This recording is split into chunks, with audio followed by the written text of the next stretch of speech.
Welcome back, ladies and gentlemen. Today we're going to be taking a look at continuing our Quadratic Basics Day 3. We have one more solving method, which is completing the square. All right, now we're first going to warm up with factoring a perfect square trinomial and discussing the patterns within a perfect square trinomial because it's necessary for this method. All right, we're going to start off by factoring x squared plus 6x plus 9. I'm going to go ahead and just start with my generic rectangle like I have in past videos. If you need a refresher on this method, please take a look at my Day 1 or Day 2 videos. I'm going to put my x squared in my first box, my 9 in my last. I'm going to set my multiplication addition table. And I need, let's see, these two missing boxes need to add up to my middle term of 6x, and they need to multiply to the same thing as my existing diagonal. X squared times 9 will give me 9x squared. So I'm looking for the factors of 9 that add up to 6. Now, because both of these terms need to have an x, that's why I split my x squared into just x times x in each term. So let's see, factors of 9 that multiply to give me 9 but add up to 6, I would say 3x and 3x. They multiply to give me 9x squared, add up to 6x. And when we factor this out, x squared splits up into x times x. 3x and 9 have a 3 in common, both in the column as well as in the row, which leaves you with x plus 3 times x plus 3.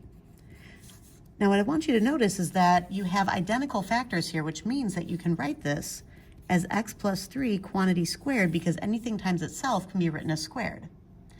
Now this is called a perfect square trinomial because both of the sides are the same exact length. You have an x plus 3 and an x plus 3, which actually makes this a true square. Also, the outer terms are squares of the terms of the binomial within. All right, so the pattern for this is whatever you have added up inside of your parentheses squared ends up equaling the first term squared and the last term squared, but in the middle here, if you have addition in the middle, you're going to have these two terms multiplied, but not just multiplied, because if I take 3 times x, I just have one of these. You end up with 2 of these, so it's always double whatever these terms are multiplied. And you can also have this with subtraction in the middle. If you have a minus b quantity squared, it shows up almost identically, but you'll have a minus 2 times the product of your two terms here.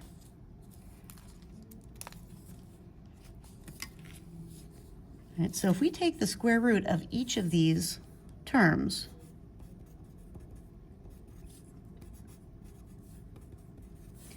and we place them with the same sign that's in the middle here, if we multiply these and double them, as long as it turns out to the same thing in the middle, then you actually have your factors. X times 3 is 3x, doubled gives me 6x.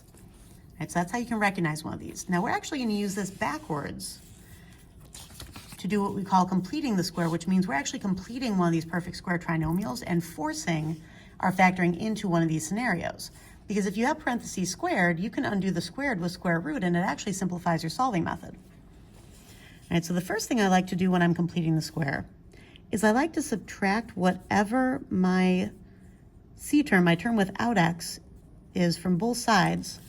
Just kind of clean this up. So I have x squared plus 12x equals negative 20. Now I'll explain these gaps that I've put in here in a minute. They do actually serve a purpose. Now off to the side here, I want to try to figure out how to recreate this perfect square trinomial that I had, but with the numbers I have here.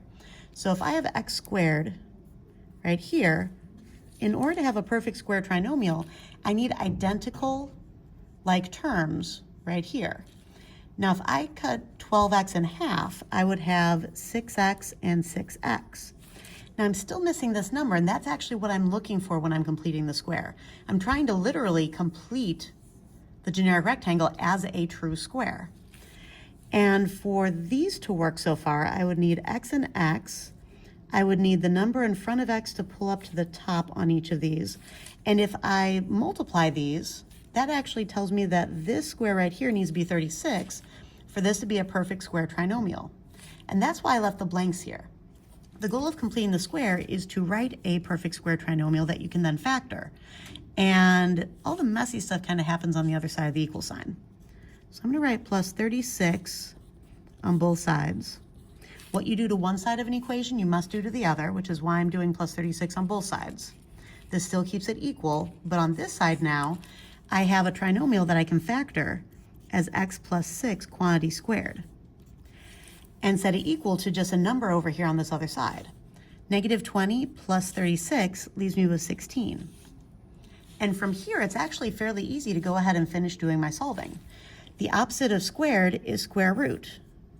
And I need to undo that squared before I can get into these parentheses.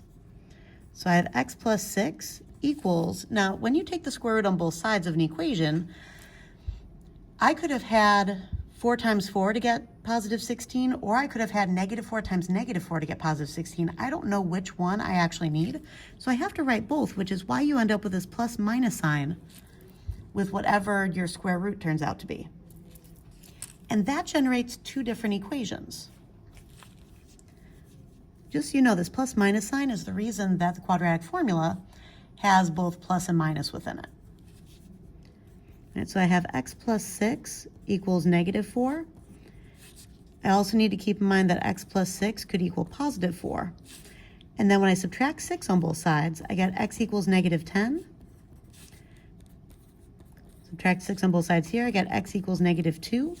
And those are my 2 possible solutions. That's my set of solutions. X could be negative 10 or negative 2. Let me write that curly brace correctly. As a solution to this problem.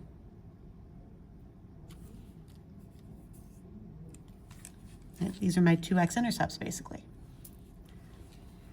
Now, a quick way to do this, to create this square, I took this 12, the 12x, and I split it into 2 equal parts. Now, splitting something into 2 equal parts is dividing it by 2, which is how I got 6. And then I had to take that number times itself, so I had to square it. And that's how I got the number that I was actually adding on both sides.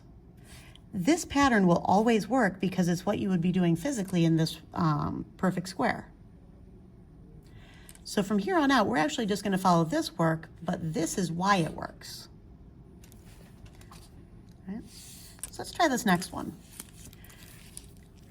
So I would need to add the 22 to the other side because I just don't want to mess with that as part of my trinomial.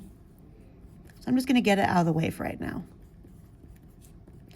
I'm going to need to add something onto both sides eventually, so I'm just going to go ahead and put my plus and a blank on each side to remind myself that I need to do this in both places. If I do this early, I'm less likely to forget it as I work on through. Now let's see, my middle term coefficient was 16. I need to cut that in half because I need to split it equally. That leaves me with 8. Now that's the number that I would have pulled out here, and it would have been times itself, which means squared. So that would give me 64. This is the number that I need to add on both sides. And the number inside of my parentheses here is what goes immediately after the x to create my factored perfect square trinomial. And I just need to simplify this side. Now this gives me 86, and then I'm taking the square root on both sides. Now again, remember you have to do plus minus when you take the square root on both sides because you don't know whether you wanted the positive or the negative answer. Either one could have worked. So I have x plus 8 equals both positive and negative square root of 86. Now sometimes you can simplify these square roots, sometimes you can't. There is no perfect square root of 86.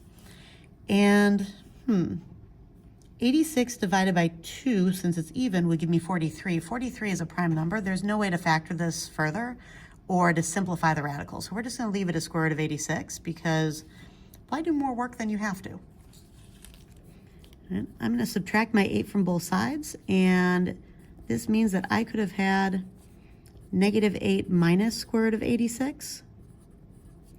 I could also have negative 8 plus square root of 86. These are my 2 solutions. Now you can leave it as negative 8 plus minus square root of 86, but I do want to remind you that there's both addition and subtraction with that same algebraic step. We're going to try two more. So again, I'm going to subtract this 21 to the other side, just to get it out of the way. X squared minus 8x plus something. And remember, it's always plus something. Equals, let's see, this is negative 15 when you simplify it. Still plus the same thing on this side, because what you do to one side, you must do to the other to keep the equation equal. So I'm going to take that negative 8, cut it in half, gives me negative 4. Now I need that negative 4 quantity squared. So this is negative 4 times negative 4 gives me positive 16, which is what I'm going to add to both sides. But when I factor this trinomial, it breaks down to x minus 4 quantity squared. The negative 4 became a minus 4 after the x. Just like the positive 6 here became a plus 6 over in here. The positive 8 became a plus 8 over in here. The negative 4 became a minus 4 in here. Now negative 15 plus 16 leaves me with 1. And just a reminder, this plus 16 was factored along with this entire thing, the x squared minus 8x plus 16. All of that is taken into account with that x minus 4 quantity squared. So all of this went into this, and these two simplify down to here, and then all I have left is taking the square root on both sides. X minus 4 equals both positive and negative 1. Square root of 1 is 1, because 1 times 1 is 1. So I'm doing x minus 4 equals negative 1, and x minus 4 equals positive 1. Need to add 4 to both sides. X could equal 3. Add 4 to both sides. X could equal 5, which means my solution set is 3 or 5. And for just one more, again, I'm going to add this 8 to the other side because I want that x squared minus 2x isolated so that I can just put what I need added to turn this into a perfect square trinomial.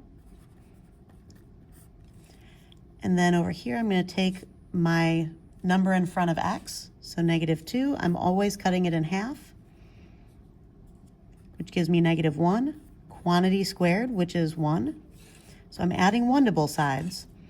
Now when I factor this, it's x, and then whatever was in these parentheses goes immediately after the x. So minus 1 quantity squared equals my 8 plus 1 here, which is 9. I need to take the square root on both sides as my solving step. I need a positive and a negative in front of that square root sign. So I have x minus 1 equals positive negative 3. So x minus 1 could equal negative 3, or x minus 1 could equal positive 3. Right. Undo minus 1 by adding 1 to both sides. X equals negative 2. Add 1 to both sides again. X could equal 4. And that is my solution set. Negative 2 or positive 4. And that's how you complete the square. Typically, if we have a number in front of x squared, if it's not a perfect square on its own, then we just use quadratic formula to make our lives a heck of a lot easier, which is why quadratic formula exists. Quadratic formula was the completing the square method used on the generic quadratic equation of ax squared plus bx plus c equals 0.